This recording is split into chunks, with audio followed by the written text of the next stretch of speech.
반갑습니다. 나무아카데미입니다. 이번 영상에서는 EBS 수능특강 고전시가 4장, 시조 3편을 공부해 보도록 하겠습니다. 이번 4장에서는 평시조 2수와 사설시조 1수가 실려 있지요. 집방석 내지 마라, 청초 우거진 고래, 곡구롱 울은 소리에 이렇게 3가지 시조를 공부해 보도록 하겠습니다.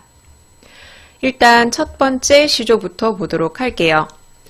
가시조인데 가시조는 평시조입니다. 시조의 가장 정형적인 형태를 지키고 있는 시조고요. 3장, 초장, 중장, 종장, 6구, 45자 내외로 이루어져 있습니다. 작가는 한호인데 우리가 흔히 한석봉이라고 말하는 그분이죠. 초장 먼저 읽어볼게요. 집방석 내지 마라, 낙엽앤들 못 앉으랴. 초장을 읽어봤는데 무엇을 내지 말고 무엇에 앉지 못하겠느냐 라고 말하고 있어요. 일단 집방석을 내지 말라고 말하고 있죠.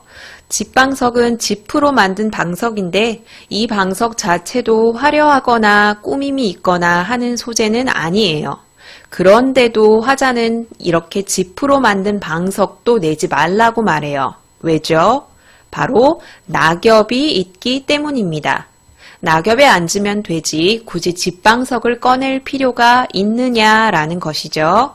여기서 집방석은 인위적인, 인공적인 소재를 의미하고요. 낙엽은 자연적인 소재, 화자가 긍정하는 소재를 의미합니다. 표현법을 보자면 내지 마라 라고 명령적인 어조를 보이고 있고요. 이 마라는 중장에서도 이어지고 있기 때문에 마라라는 시어가 반복되고 있습니다. 그리고 낙엽에 앉으면 되지 않느냐라는 평서형의 문장을 낙엽앤들 못 앉으랴 의문형으로 표현하는 서리법이 사용되고 있습니다. 중장 읽어볼게요. 솔불 켜지 마라, 어제 진달 돋아온다. 초장과 문장의 형태가 유사하지요. 솔불을 켜지 말라고 말하고 있어요. 그 이유는 어제 진 달이 돋아오기 때문입니다. 달빛이 밝은데 솔불을 굳이 켤 필요가 있느냐? 여기서 말하는 솔불도 위에서 봤던 집방석과 마찬가지로 아주 사치스러운 소재는 아니에요. 소나무 송진이 엉긴 소나무에 붙인 불, 기름을 뗀 불도 아니거든요. 그런데 화자는 이러한 솔불도 거부하고 달빛이 있지 않느냐라고 말하고 있습니다. 여기서의 솔불도 초장에서의 집방석과 마찬가지로 인공적인 소재를 의미하고요. 중장의 달은 초장의 낙엽과 의미상 대응하겠죠. 자연적인 소재, 화자가 긍정하는 소재에 해당합니다. 이렇게 아까 말했다시피 이렇게 초장과 중장이 비슷한 형태의 대꾸법이 쓰이고 있고요. 그리고 이렇게 세모친 2가지의 시어가 서로 대응하고 있다는 것. 그리고 시조가 대조적으로 쓰였다는 것. 표현상 특징에 문제에 자주 출제되었으니까 알아두시기 바랍니다. 종장 볼게요. 아이야, 박주산채일망정 없다 말고 내어라. 아이야 라고 부르고 있지요. 이렇게 어떤 대상을 부르는 표현법을 돈호법이라고 말하죠. 그리고 이 아이야는 시조에서 흔하게 등장하는 감탄적인 표현인데 아이라는 시적 대상을 부르는 말일 수도 있고 아니면 의례적으로 쓰는 감탄적인 표현이라고도 해석할 수 있습니다. 시조의 전형적인 표현이라고 나와 있지요. 이 아이에게 무엇이라고 이야기하냐면 박주산채일망정 없다 하지 말고 내어놓아라. 박주산채의 뜻은 맛이 좋지 않은 술과 산나물, 즉 소박한 음식을 대유하는 표현법입니다. 대유법이라는 것은 이러한 대상을 표현하기 위해 이 대상을 이루고 있는 일부분이나 어떤 작은 속성으로 비유하는 표현법을 대유법이라고 하죠. 여기서는 소박한 음식이라는 이렇게 범위가 넓은 대상을 맛이 좋지 않은 술, 그리고 산나물이라는 일부 음식을 통해서 대신 비유하고 있어요. 대유법입니다. 진수성찬과 대조적이고요. 욕심내지 않은 소박한 음식, 소박한 삶을 표현했다는 점에서 단표누항, 단사표음과 의미가 대응됩니다. 그리고 박주산채에 여기 주가 드러나죠. 여기에 드러나는 술은 화자의 흥을 드러내는 소재예요. 문학 작품에서 쓰이는 술은 대조적인 의미에서 쓰일 수 있죠. 일단 이 작품에서 쓰인 것처럼 화자의 흥취를 돋우는 소재로 쓰일 수가 있고요. 그리고 화자가 고민스러울 때, 괴로울 때 그것을 일시적으로 잊게 해주는 소재로 술이 쓰이기도 하거든요. 여기서는 화자의 만족감, 화자의 흥을 더욱 북돋아주는 소재로 술이 쓰였다는 것을 기억하시기 바랍니다. 가 공부해 봤는데요. 가는 전체적으로 화자가 현재의 삶에 만족하고 있습니다. 그리고 현재의 삶은 매우 소박하지요. 소박함을 알 수 있는 소재는 낙엽, 그리고 달, 박주산채가 있습니다. 그리고 자연 친화적이죠. 인공적인 것, 인위적인 것을 거부하고 있습니다. 나시조 한번 보도록 할게요. 나시조는 임제라는 사람이 쓴 평시조입니다. 이 시조는 특별한 이야기와 관련이 있으니까 간단히 언급하고 공부하도록 할게요. 이 나시조는 시적 대상이 바로 유명한 기생인 황진이죠. 이 임제라는 사람과 황진이라는 사람은 이전에 만난 적이 있었던 것 같죠. 임제는 임금의 임명을 받고 부임지로 가는 도중에 황진이가 3개월 전에 죽었다는 소리를 듣고 그 황진이의 무덤가를 찾게 돼요. 그 무덤가에서 느끼는 슬픔을 노래한 시조가 바로 이 시조입니다. 초장 읽어볼게요. 청초 우거진 골에 자느냐 누웠느냐. 청초는 푸른 풀이죠. 푸른 풀이 우거진 골짜기에 있어요. 황진이가 여기에 묻힌 것 같죠. 여기에서 화자는 시적 대상에게 질문을 합니다. 자느냐 누웠느냐. 시적 대상이 죽었다는 것을 받아들이기 힘든 심리가 드러나죠. 질문을 던집니다. 믿고 싶지 않은 것이죠. 그 죽은 대상에게 질문을 하는 이런 방법은 화자의 안타까움과 허무함을 더욱 부각할 수 있습니다. 그리고 우리는 시적 대상이 죽었다는 것을 알고 있으니까 청초 이 부분도 공부할게요. 인간의 삶은 한계가 있고 자기가 알았던 사람이 죽었어요. 그런데 풀은 푸르기만 하죠. 자연은 무한합니다. 인간사와 대조되는 자연물의 모습이 드러나죠. 중장 볼게요.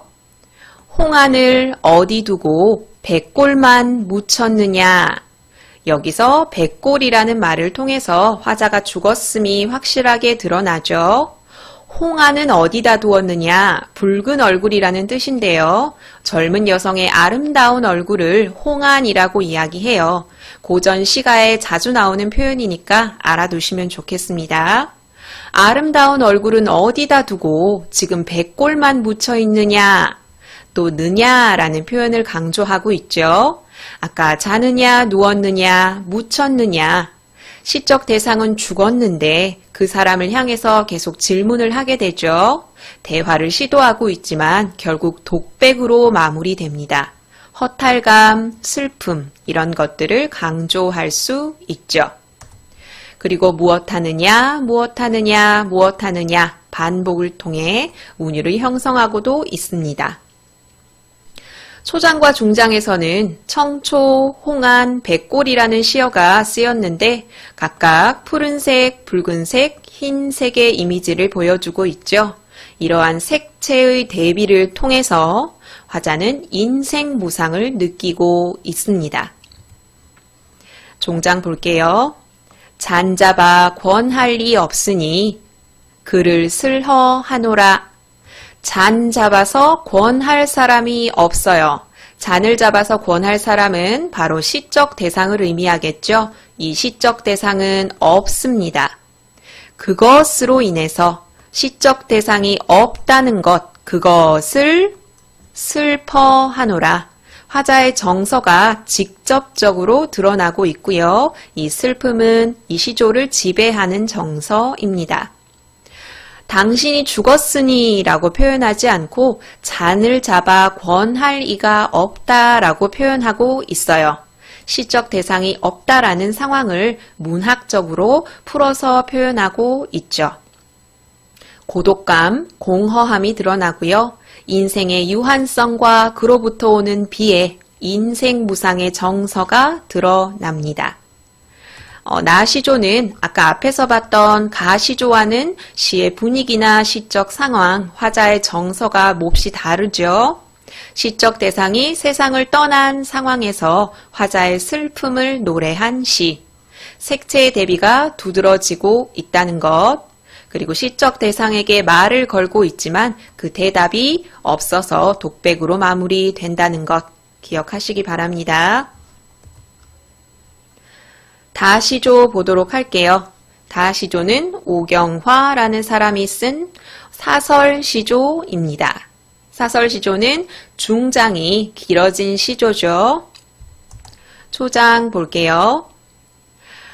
곡구롱 우는 소리에 낮잠 깨어 일어나 보니 곡구롱 우는 소리에 낮잠을 깨서 일어나게 됩니다. 곡구롱은 여기서 보시다시피 꾀꼬리예요.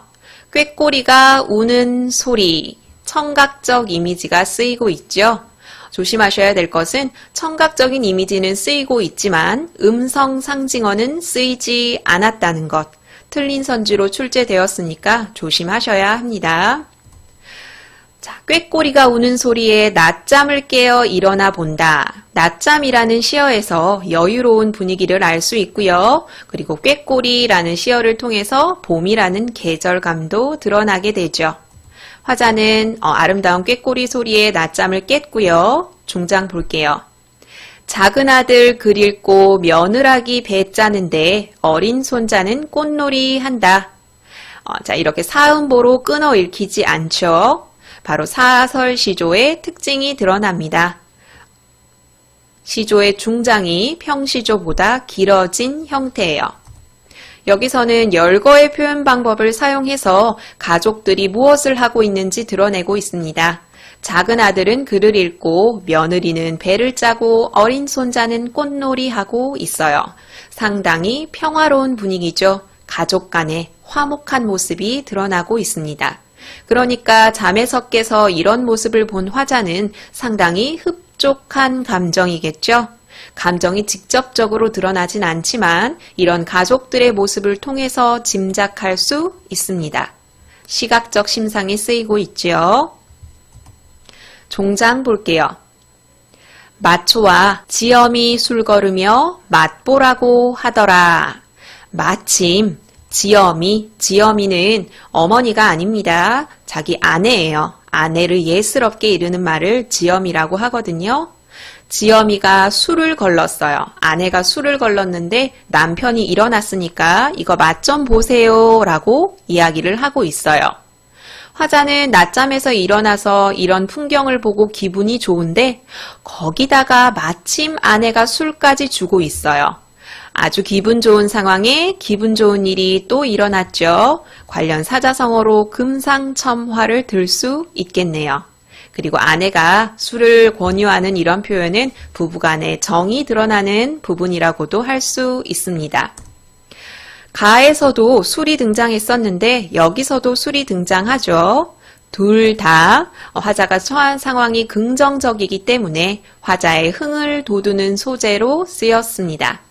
그리고 맛보라고 라는 표현에서 미각적인 이미지도 드러나네요. 그러니까 다는 청각적 이미지, 시각적 이미지, 미각적 이미지, 그리고 술을 후각적인 이미지로 보기도 하거든요. 이렇게 다양한 이미지를 활용해서 표현하고 있다는 것. 표현상 특징에 자주 언급되었으니까 기억하시기 바랍니다. 다시조 역시 화자는 현재 상황에 상당히 만족스러워하고 있다는 점에서 앞에 봤던 가시조와 상황이 유사합니다. 술이라는 화자의 흥취를 돋우는 소재가 쓰였다는 것도 공통점으로 꼽을 수 있네요. 그리고 다는 사설시조이기 때문에 가나의 평시조와 비교해서 문제가 출제될 수도 있습니다. 이렇게 세 가지 시조 같이 공부해 봤고요. 문제 풀어볼게요. 일단 기본적으로 가시조, 첫 번째 시조에 관한 문제 1번 풀어보려고 합니다. 표현 방법과 거리가 먼 것은 정지 버튼 누르시고 답 찾아보세요. 같이 봅시다. 1번, 자연물에 화자의 감정을 이입하여 정서를 제시하고 있다. 감정이입 방법은 사용되지 않았죠. 답은 1번이네요. 2번, 구조적으로 대응되는 식구를 반복하여 뜻을 표출하고 있다. 초장과 중장이 대꾸법으로 문장 형태가 유사하죠. 3번, 의문형 표현을 활용하여 느낌을 드러내고 있다. 바로 초장에 쓰였죠. 못 앉으랴 의문형 표현, 서리법을 활용해서 느낌을 드러내고 있습니다. 4번, 의미상 관련 있는 것끼리 짝을 지어 리듬감을 형성하고 있다. 대꾸법을 의미하고 있죠. 집방석과 솔불, 낙엽과 달 이렇게 두 가지가 대응되고 의미상 관련이 되죠.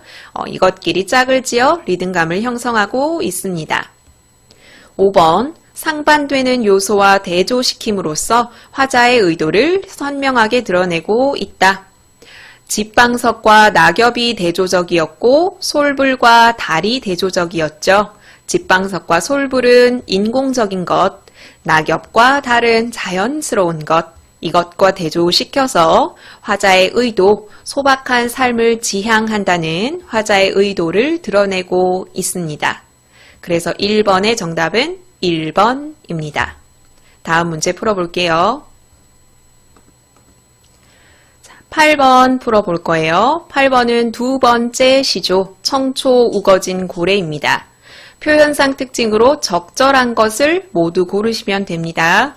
정지 버튼 누르시고 답 찾아보세요. 같이 봅시다. 기억, 대꾸를 활용하여 리듬감을 형성하고 있다. 이 시조에는 대꾸법이 활용된 부분이 없습니다. 니은, 열거를 통해 대상의 속성을 나타내고 있다. 열거는 이 뒤에 나오는 곡구롱 우는 소리에 쓰였죠. 여기서는 열거가 쓰이지 않았고요. 디귿, 색채를 대비하여 애상적 정서를 드러내고 있다.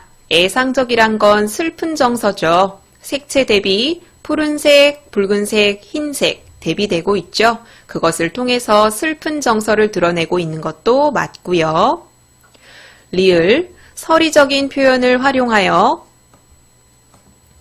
시적 대상의 감정을 부각하고 있다.